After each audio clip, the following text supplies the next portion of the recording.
Hi everyone, and welcome to another episode of MMT Mondays.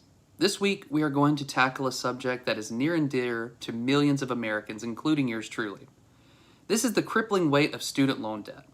We're going to look at the transformative benefits to not only the economy, but to our society overall that would come from the federal government wiping the slate clean and forgiving student loan debt.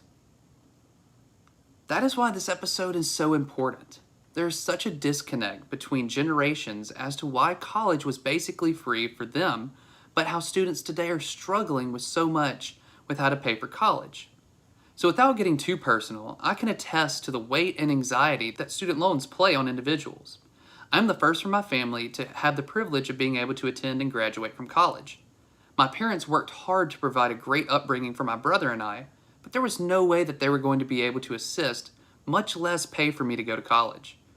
Pell Grants and scholarships only covered a certain portion of the overall cost of college.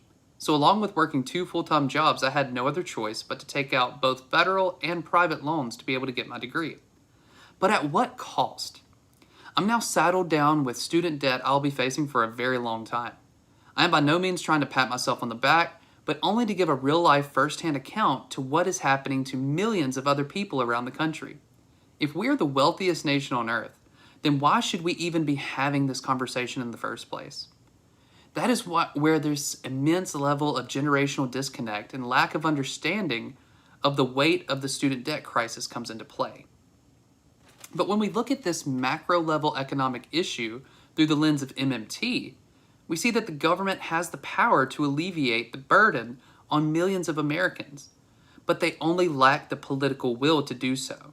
That is where Dr. Stephanie Kelton comes in to explain how this is not only the right thing to do, but how it also just makes economic sense. In our first video, we see Dr. Stephanie Kelton sitting down with Dr. Jane Sanders of the Sanders Institute to talk about the macroeconomic effects of student loan debt cancellation in the United States. Dr. Kelton begins by laying out the context of where we stand in regards to the overall student debt and how it has exponentially grown over the last 40 years. There are currently around 44 million Americans that have student loans to the tune of nearly $1.5 trillion. While 44 million is an astronomically high number, that also doesn't take into account the number of spouses and families of those in debt that are also affected.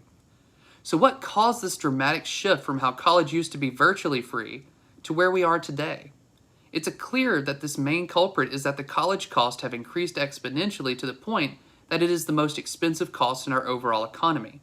In fact, college costs have risen 350% from $2,000 per year in 1980 to over $10,000 a year today. This rise in cost, coupled with the fact that the median household income has only risen 2% over the last 30 years, has resulted in an untenable situation. It's interesting. There was a couple named Steve and Mary Swig. And they came to us a little over a year and a half ago. And they said to me, I'm interested in this problem of student loan debt. What do you know about it? And at the time, this hadn't been an area of my research focus. I didn't know a whole lot. But they became very interested in the problem because they had a daughter whose friend was really struggling with student loan debt. And when they found out the trouble that their daughter's friend was having, they started looking into the issue. And they couldn't believe what they found. They had both gone to UC Berkeley when they were much younger. And it was basically free. They paid essentially nothing. And they just didn't understand at the time how much things had changed over the years. And when they realized, they couldn't believe just how bad things had gotten. And so they asked us to take a look at this issue. Well, you've proposed some pretty bold initiatives in terms of dealing with the issue. Yeah. Before we get to your solutions, though, let's put the issue in context. How does it affect the average American? Your report said that 44 million Americans are collectively $1.4 trillion in debt. How did we get here? And why? Yeah, so it's a huge number. Nearly $1.4 trillion is massive. That's now more debt than people hold in credit cards. So there's more outstanding student loan debt than there is credit card debt. And that's something that's new, and it's obviously, a huge number. And 44 million people, those are just the people who are directly affected today. Those are the people that are saddled with student loan debt that they're trying to pay off today. But of course, they have spouses who who are also impacted, even if they themselves don't have student loan debt, and parents who are watching their own children struggle to pay back loans. And so, you hear 44 million, and that's a huge number in and of itself. But then if you extend out to friends and partners and parents and others, you're looking at, a threefold easily increase over that number. So how did we get here? It's a long story, right? College costs have been increasing, and they've been accelerating at a very rapid pace. States have withdrawn support over the years, pushing more and more of the burden of paying for college onto students themselves. The federal government has cut support. So there's just a lot of reasons why college costs have increased and the burden has been shifted onto the student themselves. How does that compare with the median household income? I think I remember reading that census data said that between 1990 and 2004, it only went up 2%. How does that compare with the cost of higher think ed? about that, right? That our incomes for the median person in the economy have risen very slowly, real incomes. Most people have not seen huge increases in their wages and salaries over the last many years, whereas college costs are just outstripping the cost of almost everything else in our economy. So if you go back, you mentioned 1990, but if you look at what's happened from 1980 until where we are today, college costs have increased 350%. People were paying around $2,000 in 1980 to go to college, and today it's closer to $10,000. So it's a huge increase, while wages haven't done anything like keep up with the rising cost of college. Dr. Kelton goes on to describe how a 2017 college graduate averages about $37,000 in student debt. That student is saddled for the next 20 years of their life with this debt. That is 20 years lost that they could have been paying into their retirement. Kelton takes it a step further by describing demographically, women bear a much greater burden of debt than men. African Americans also bear the greatest brunt of all in terms of student debt, with an average of about $50,000 once they graduate. Forgiving debt would not only provide immediate relief to those struggling during this pandemic, but also would help to shrink the racial wealth gap. What's the average amount of student debt for an individual? Yeah, so a student graduating class of 2017 is coming out with an average of more than $37,000 in student loan debt. And of course, that's an average. So for some students, for some it's less, but for some it's much, much more. And how do you know what the average length of time it takes to pay off that debt? It varies, but there are some studies that have looked at students who come out of the University of Wisconsin system, and the average length of time is just under 20 years for a student who borrowed in order to get a bachelor's degree in Wisconsin. Unbelievable. 2 decades of struggling to pay off a bachelor's degree. Demographically, what groups are hardest hit? Have you looked at that? And is there a big distinction? There are. Women bear a greater burden when it comes to student loan debt than men do. African Americans bear a far greater burden than whites or Asians when it comes to the carrying of and depending upon student loan debt. Young people are far more dependent. 63% of millennials have student loan debt, and that partly is a result, around 10% of people 45 and older have student loan debt. But, they're older, and in some cases they've had a chance to pay back loans, but in most cases they never had to become as dependent on student debt in the first place because college was so much cheaper when they went to school. So how would the government actually be able to cancel the debt? Although there have been different attempts to allow students to combine and refinance their debts, this only chips away at the overall larger problem. Dr. Kelton's student debt cancellation research is a much more ambitious and comprehensive approach to solve the root of the problem and not just slap another Band-Aid on the crisis. Federal student debt is the easiest loans to forgive, and thankfully happens to be the largest portion of the debt at over 90%. Since the U.S. is its own issuer of currency, we know that the federal government has the power to eliminate this federal debt. The other 10% of loans that are privately held would be another question altogether. Since the majority of the privately held loans are already in default, Dr. Kelton's project says that the federal government would simply assume the private student loan debt as well. Now, of course, this would require that colleges already be tuition free to prevent people from taking on a tremendous amount of debt right after this forgiveness takes effect. It wouldn't make sense to wipe the slate clean and free generations of students from suffering only to damn an entirely new set of people to debt. We've seen some attempts, but they're pretty minimal, to stop the crippling burden. There have been loan forgiveness programs allowing students to combine and refinance at lower rates, but they're nibbling around the edges. Yeah. What you're proposing, cancellation of real student debt, will have quite an impact. Those are good programs. I don't mean to discount them, but yours is a much more ambitious and comprehensive approach. How can that be done? How can we cancel all student debt? Yeah, so this is one of the things that we do in the paper that takes up quite a lot of space because it's a big question. And you say, how do you actually go about getting the loans forgiven? Who takes the losses? How do you take them off of people's balance sheets? How do you tell people you no longer have to service this debt? You no longer have to write that check. How do you do that? And what we did was look at this from a couple of different ways. One is most of these loans are held by the federal government. They're held by the Department of Education, 90%. And the rest are privately held. And so it's pretty easy to imagine how you could go about forgiving the 90% that's held by the federal government. The federal government simply says, you don't need to pay these loans back. Okay, we're canceling them for you. Now we can talk about what are the implications on the government's budget as a result of that, because the government's not going to be collecting principal and interest on those loans. And so there's going to be some revenue loss to the federal government. But the privately held loans are different. Now this becomes a question, what do you want to do with these? A lot of these are in default already. A lot of students are having difficulty paying them back. They're in arrears and so forth. So, and some of them are fraudulent. And this goes to this sort of thing that you sort of hinted at a second ago.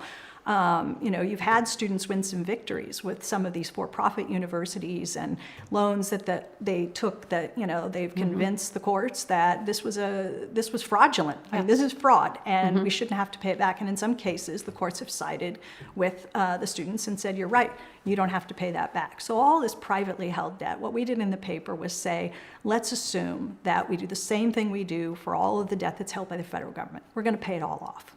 Okay, so everybody in a sense, gets made whole. And that includes probably some very bad actors, which, if you think about it in one sense, it's kind of a deal for them because instead of having students default on their loans, they're going to get paid on all of these loans. The idea, though, would be that no more.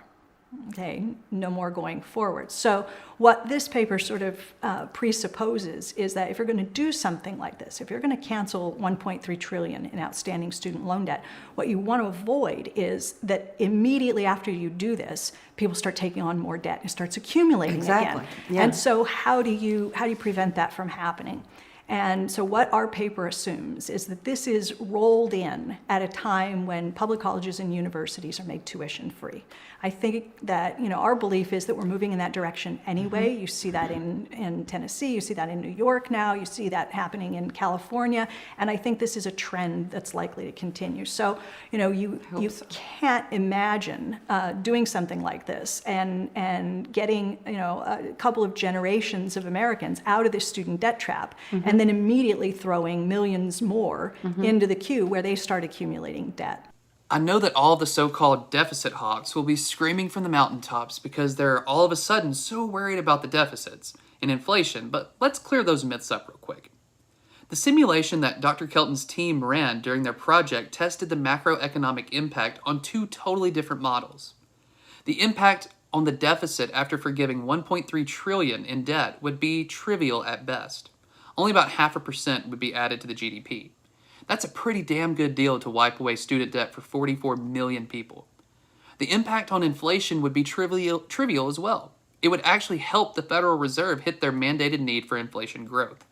Now, one of the programs that the government has done in the past is do loan forgiveness programs for people who enter into community service, and then they forgive their loans over a 10-year period. You're talking about doing this all at once. What's the impact on the federal deficit, on inflation, a number of the issues that, Yeah. I mean, you know, I can hear the naysayers. They will Sure. be out there in force saying this cannot possibly Yeah, happen. absolutely. So that's one of the interesting things that this research shows. And what we did was we used two different macroeconomic models. I'm not going to get technical and I don't want to bore people, but I think it speaks to the robustness of the finding that we ran the simulations through two completely different models. And it serves as a check on your results. And so what we did was say, again, what would happen if we just forgave 1.3 trillion, okay? And we use this model and we use this model. And the models told us a very similar story. And the story is that the impact on the budget deficit would be rather trivial, around 0.5% of GDP. That's not too bad. So imagine your budget deficit is 3%, now it's 3.5%. That's a pretty good deal for wiping the debt away from 44 million Americans, right? And stimulating the economy. And stimulating the economy and adding to real GDP in a way that puts you better off than you would have been otherwise, reduces unemployment. So the employment rate, if you like, is higher than it would have been without the cancellation. The impact on inflation. Now, if you had a terrible inflation effect because all of a sudden people had all of this income and they spent it into the economy and the economy couldn't keep up and you caused an inflation problem, you say that was a really dumb thing to do. But both models tell us that the impact on inflation would be trivial. In fact, the Federal Reserve would probably tell you that they'd like to see a bigger impact on inflation because the Fed's been struggling to hit its own inflation target. In other words, the Fed wants more inflation in the economy than we currently have. And so a program like this, while it doesn't add much to inflation, about 1/3 of a percentage point, it would help the Fed, in a sense, achieve its own mandate. So on the stuff that you don't want to see happen, inflation and that sort of thing, you get a very minor impact. And on the stuff you do want to see happen, employment and output, you get a pretty significant impact. So finally, as we know, there will always be those people who, despite a mountain of evidence pointing to the contrary, still will have some objections. Despite clear evidence showing that it won't have an impact on the deficit, there will still be those who claim that the price tag and impact on the deficit will be a stumbling block. If you understand MMT and realize that we can afford it, then you know that they are nothing more than fear-mongering tactics made by those who are beholden to corporate lobbyists. Others will complain about how they paid off their loans, so why do these snowflakes get a break? What happens next if we do forgive student loan debt? What if we forgive medical debt? What if we reorganize our economy around the needs of the many rather than the interest of the few? Or even worse, a society where human life is valued? I know I'm clutching my pearls too, but I mean, in all seriousness though, I'll be honest with you, you did get a shitty deal. You were trapped in between a period of time when college was free, or essentially free, and where we're moving towards making college free again. We're having to right a wrong that was caused by a prolonged period of bad economic policy. We can't rewind the clock, but we can make things better for 44 million people today, which will also by proxy benefit you. So what do you expect to be the biggest objections to this? So I do think that the biggest one, at least from the wonky types, is going to be the price tag and the impact on the deficit. Even though the impact on the deficit is very small, for some people, there will be people who say we're not doing anything that adds a dime to the federal deficit or something like that. So that's probably going to be one of the main objections that people raise. But other people are just going to take it from a more personal level and say, hey, wait a minute. I just finished paying off my loans last year. You're kidding me, right? This timing is terrible. I paid my loans back. These guys shouldn't get a better deal than what I got, right? I mean, you're going to have people who say that. I worked hard. I paid it all down. It's not fair to forgive these. And so, what do you say to those people? You did get a rotten deal. That's what I would say. I mean, there was a period of time where public colleges and universities were free or essentially free. And we're moving in that direction again. So what you have are these people who were trapped in between. They're trapped between what was a good policy and what looks like it's going to be a good policy once again. And then you've just got this group of people who, through no fault of their own, got trapped by bad economic policy. Policymakers made a mistake. We should have been out ahead of this. We should have understood sooner that a high school degree isn't enough, that we needed to be moving in the direction that other countries were already moving or had already been, where they're making investments in their people that go beyond the 12th grade. And we didn't do that. And so we're righting a wrong. That's what we're doing with this policy. And it, in some sense, isn't fair to the people who took on student debt and paid it back, and they're out the income, and we can't wind the clock back and make things right for them. But what we can do is make things right for 44 million people today. As you can see, forgiving student debt is not only good for the economy, but is also the right thing to do. It is not only important for the 44 million people who would have the oppressive weight of student loan debt lifted off of their backs, but also to our nation as a whole, our respect to education, and giving people the ability to achieve their full potential for generations to come. If you enjoyed this video, make sure to check us out at realprogressives.org and subscribe to get notifications on our new video streams in YouTube, Periscope, Facebook, and Rockfin. Thank y'all and have a great week.